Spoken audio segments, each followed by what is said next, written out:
managed to move in with no new furniture. Supervisor Pinches. Well, as far as the communications and phone bills, you know, in order to keep access to my district, I gotta pay a phone bill in the Verizon district, because my district is split between two companies, AT&T and Willett, so I have to maintain. Two. Yeah, I maintain, what, 3 or 4 phones besides on my own. Anyways, and I just, you know, our CEO brought up the point, you know, I guess, so what do? I could stay 2 nights a week in a motel, and it's gonna cost the county a lot more than that, so I just have problems with this. As far as I'm concerned, it's kind of ironic, you know, usually I'm sitting here fighting for everybody else, constituents, something. Now I'll find out I'm kind of fighting for my position here. So I think it's a little more, this is pretty, the biggest hit is in the 3rd district, is my main point here. And I, you know, besides myself, and I'll always stick up for myself, but I got to stick up for the 3rd district, because I'm not going to be here forever. And, you know, even though this is kind of an annual review, it kind of gets cast in stone. It's been, so I just can't support, you know, I think the stipend is a lot less than my actual cost. I mean, I go through 2 sets of tires in my pickup a year. How many sets of tires do you go through? I mean, that's just because where I live. And everybody says, well, you don't have to live there.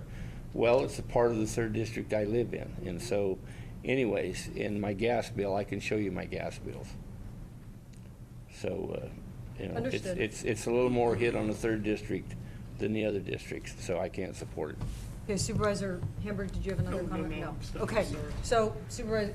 Yeah, just I think Supervisor Pinches certainly raises valid points, but again, it's a 10% cut, and everybody's having to take a hit, and even this, I think it is largely symbolic. I think we can, each of us personally, I believe, can afford it. I think it's the right thing to do to try and set an example. Well, that's Supervisor why I proposed the 10% at the outset. So I appreciate that. Any other comments? Seeing none, we'll vote by the buttons.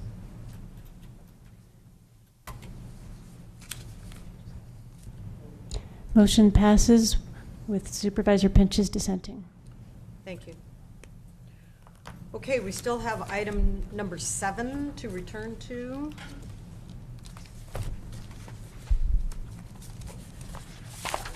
A number of components of item number 7. So, let's see.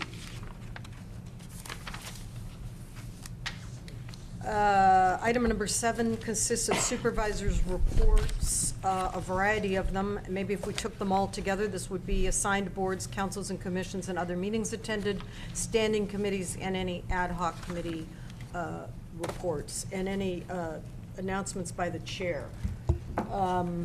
Supervisor Brown. Thank you, Chair Smith. I received a communication from the Mendo Rev Group, which is the Mendocino Restoring Economic Vitality, and they are applying for a grant. A while back, this board did, I don't think Supervisor Hamburg was on the board, but we did support the submittal of a grant application supporting Mendo Reb in their efforts to further the North Coast region meat industry efforts, and I know they're looking at a business plan. I know the feasibility study had already been done. And I'm just asking this board, if we supported it once before, can we submit a letter to the chair to have her sign a letter in support of their grant? Or would it have to be an agenda item? I'm sorry, what was the question again? It's late, sorry. We were talking. Mendo Reb. Yeah. They're submitting another grant application, and they're asking the Board of Supervisors to once again support their effort through a letter of support to go in with the grant. We have supported their efforts in the past. It was an action we took. Do we need to have Yeah, a it should- new agenda item? Yeah, it should be agendized for action by the board. Is there a time constraint? I did not receive that information, just that they want to get it submitted. Yeah, I mean, it should be agendized for the board to take action to support the grant application. Could we today take an off agenda item if there was a 4/5 Well, vote? without any more information, I don't know that we could do that. I don't know that I could make Okay. the findings, because I don't know what the deadline or Oh, I timeframes see. are. Okay. Could we put that on, excuse me, Supervisor Brown, couldn't we Yes. put that on consent for next week and just roll it out that way? Would that be okay? Yeah. Okay, we'll But get just- that done. Let's do that. As But- long as the clerk will forgive me 24 hours, because our deadline was at noon today. Yeah. Also, on February 2nd, that's upcoming Wednesday from 1 to 3, CSAC has an agenda for the Agricultural and Natural Resources Policy Committee. I'm going to be helping with the hosting of the Jobs Forum, so I will not be able to listen in to the conference call, because that's usually what I do. I don't drive to Sacramento. And I'm just wondering if any other supervisor would like to look at the agenda. I could make you a copy and participate in that policy committee meeting of the Agricultural and Natural Resource Policy Committee, What's the time on that again? 1 to 3. So if, you know, like if you're not going And to. the date? The February 2nd. I am not here on February 2nd. I'm probably not I going to be. would do it if I wasn't going to the jobs fair. Yeah. And we can always get an update, but if either of you are interested, I can make you a copy. They will be talking about, the platform changes, state responsibility area, budget proposals. So, and maybe we can get our ag commissioner to listen in as well. Okay, sounds good. I did attend the luncheon of the Agricultural and Business Coalition last Friday, a noontime luncheon. Supervisor John McCowen was our representative and speaker in place of the chair, because she couldn't make it. And I just want to compliment you, John. I thought you did an outstanding job, and I appreciated your comments. I also received a letter, and I think you saw in the Ukiah Daily Journal, about the Ukiah Post Office is looking at really seriously considering a move and consolidating their 2 postal facilities in Ukiah. So I have a letter on that. It just came in, if anyone would like a copy. Supervisor Hamburg says he's going to the Jobs, Economic Development, and Sustainable Communities Forum that we'll have with Glenda Humiston, who's the USDA Rural Development State Director. And that is scheduled from 1 to 3, Wednesday, February 2nd. I put flyers in the back of the room. I have some here for anyone of us that would like to go. Also, Supervisor Hamburg and I attended the first meeting of the North Coast Regional Food Systems Steering Committee. And while there's really no money for our regional group, there is opportunity for training, work by a part-time coordinator, hopefully not only at Santa Rosa JC, but perhaps at Mendocino College. It was a great turnout. We had a lot of people countywide. We identified participants that should be invited to the next one that weren't included in this grouping. So we're going to be doing a lot of outreach. Stephanie Larson from Sonoma County, representing Supervisor Valerie Brown, and I will be working on identifying just what the work scope or the scope of work by the entities that did get the funding, including, well, there were 2 centers. I don't have their names right here marked, but we will be coordinating a conference call with those people to find out just exactly what their plans are. And then we'll conduct another meeting as soon as we can. At this meeting, Supervisor Hamburg and I were approached about sponsoring an agenda item in the next 2 weeks or a couple of meetings for the Mendocino County Food Policy Council. So we're going to be going forward with that and bringing an agenda item to speak with all of you and see if we can gain your support. So that's my report. Okay, thank you. Supervisor McCowen. Thank you, Madam Chair. With the Agricultural and Business Coalition luncheon, I would just add that the mayors of all 4 cities were also there. I think everyone thought it was a very successful event, a good opportunity for the local elected officials to share the important issues that they saw confronting their jurisdictions. I attended the Inland Water and Power Commission because Supervisor Brown had another obligation. One thing that they're going to be considering is a request for IWPC to provide $10,000 towards a public relations campaign to counter some of the erroneous claims that are being made by folks that would like to shut down the Potter Valley project. Also, IWPC has been working for some time to get a response going on their own. I think that's primarily through the Potter Valley Irrigation District, Janet Pauley working with others. They're about ready to launch that. I think it'll be hosted on the Potter Valley Irrigation District website. Correct. But that'll be a request coming before IWPC regarding the 10,000, which would be in addition. And I'm not sure if that's something that I think Supervisor Brown could certainly consider it on its merits with IWPC. Several of the member agencies were intending to put it on their agendas to get feedback from their boards. So Chair Brown can handle that how she wishes. The Mental Health Board did meet, and it was primarily to review the potential changes to the Mental Health Services Act, and it was really pretty heartrending to hear some of the comments about people who are concerned about what the changes are going to be.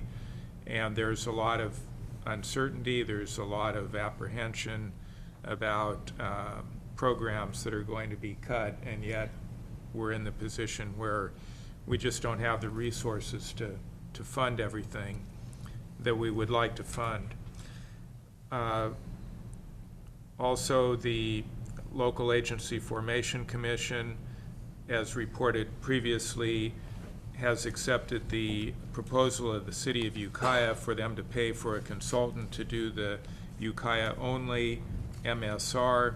There is a subcommittee of LAFCO, an ad hoc committee, that is considering what the RFP would look like, and also an add-on that would allow the consultant to make a proposal to do the MSRs for the entire Ukiah Valley region as well.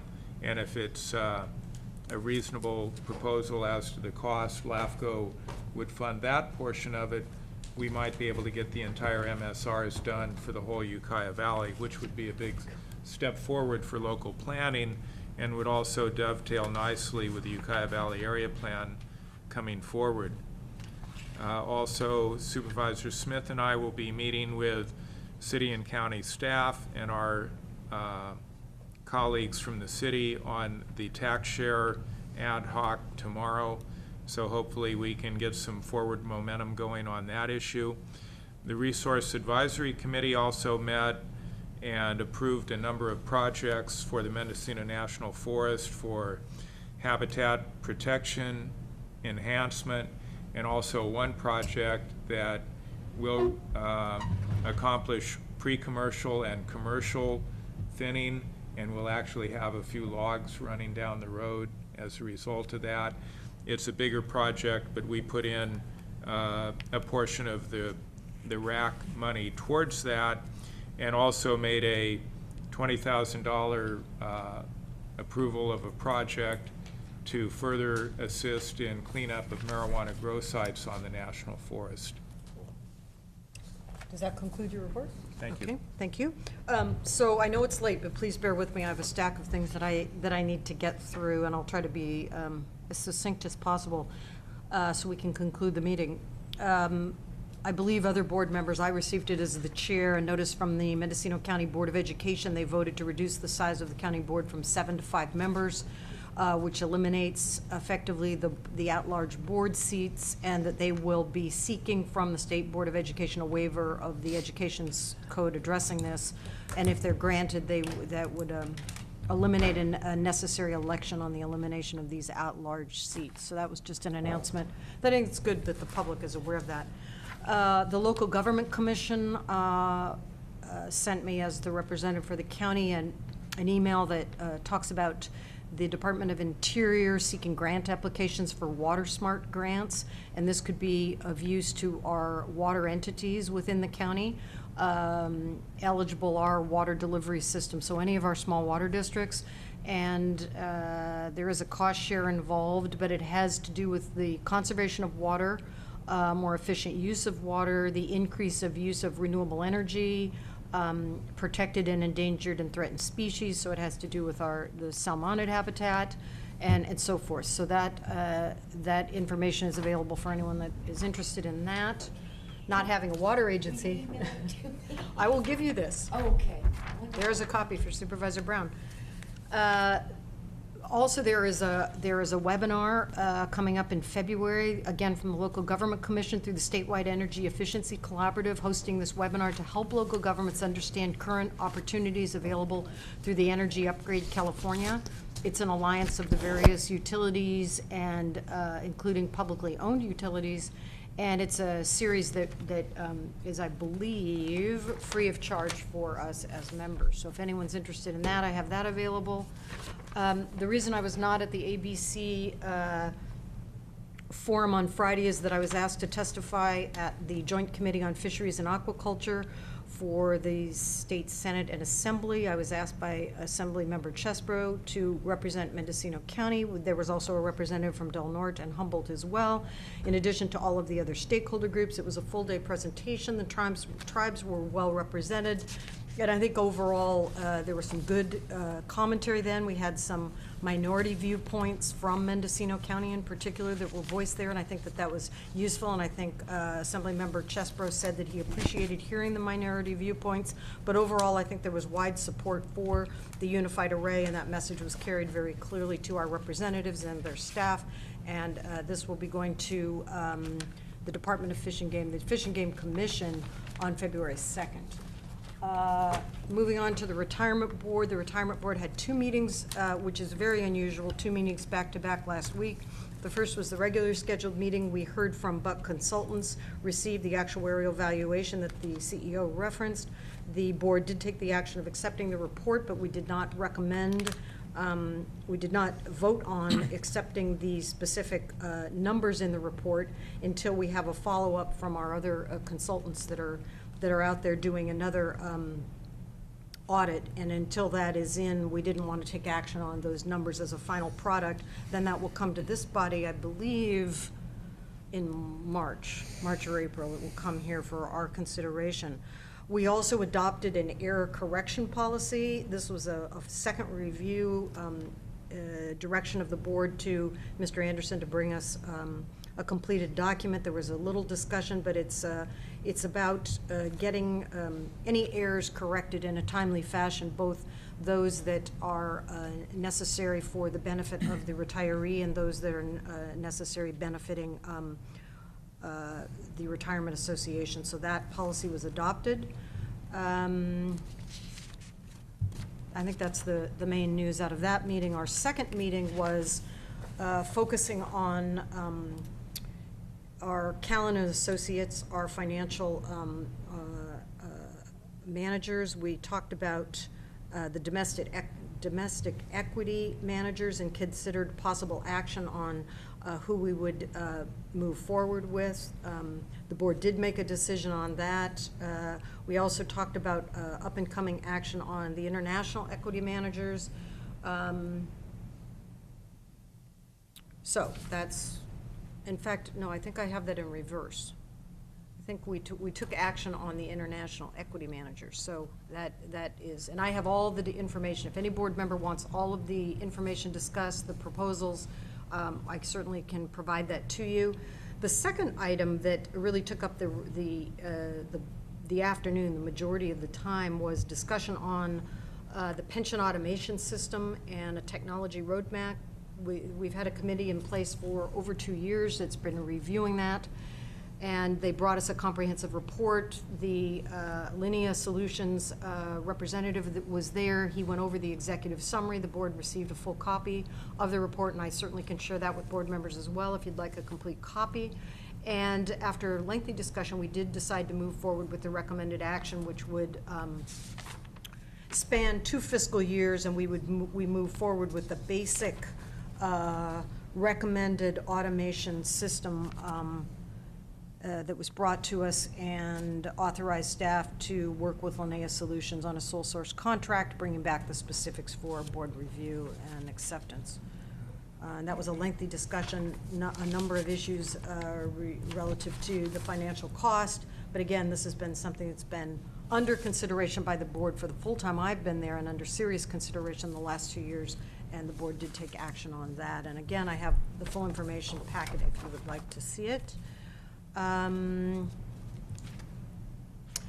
on a final note, I will be in Sacramento on February 2nd attending 2 items, which I think makes the trip definitely worthwhile. The first is the one I referenced, that Department of Fish and Game will be receiving, the Fish and Game Commission, in connection with the department, will be receiving the regional MLPA recommendation of the unified array that this board has already supported. That will be going forward. And in addition, the Jackson Demonstration State Advisory Group has come forward with their final report on the management of Jackson, and that is going to the Board of Forestry for consideration with a recommendation to approve, and that is also on February 2nd. Luckily, they're not at the same time, so if all goes well, I can juggle both. This is all on February 2nd? Yeah, it's all on one day. Oh, Yeah. my God. Yeah, one's in the morning and one's in the afternoon, and that was, so, I will be. Well, geez, since you're gonna be in Sacramento. That's right, I may try to include those as well. So we'll see. So that concludes my report. Supervisor McCowen. Thank you, Madam Chair. I omitted one thing. There's an informal committee working on the Ukiah Post Office issue, including 2 city council members, myself, and Heidi Dickerson, Congressman Thompson's district representative, who's been very invaluable to the committee, and we'll be meeting again tomorrow on that. And with regard to the retirement board meeting, I just wanted to note that the actuarial report from Buck reveals that they have made 2 very significant errors, that the amortization schedule that was released last year had an error of $549,000. That was the first year of the amortization schedule, so we're catching it early at least, but someone still has to pay that difference. Also, they had been making faulty assumptions in calculating the county's share of contribution, and that's not entirely responsible for the increase the county is looking at. Nevertheless, it's projected that the increase will be in the range of 3.5 to 4 million, and that will set a new baseline going forward, as I understand it. Yes, Supervisor, and I think that when the Board of Retirement adopts the final report, perhaps at I believe it's planned to be at our next meeting, then we will have a comprehensive discussion here, because we certainly are not going to just be looking at the numbers without that explanation. So we'll be looking to have a comprehensive review by the retirement administrator on the 2 issues that you raised. And I think the question on the second is, was it a major error, which I think it appears that it was, or was it, and this is somewhat nuanced, or was it not the preferred method of doing an actuarial calculation. And I think that those fine points are certainly going to be much discussed in the coming months. All right. Anything else? See, Did we County do- Council. Did we do our closed session report? Yeah, we I did. did report out. Nothing to report from County Council? Okay. So at 6 PM, we are adjourned. I had a dozen things to report on, but I. Or did-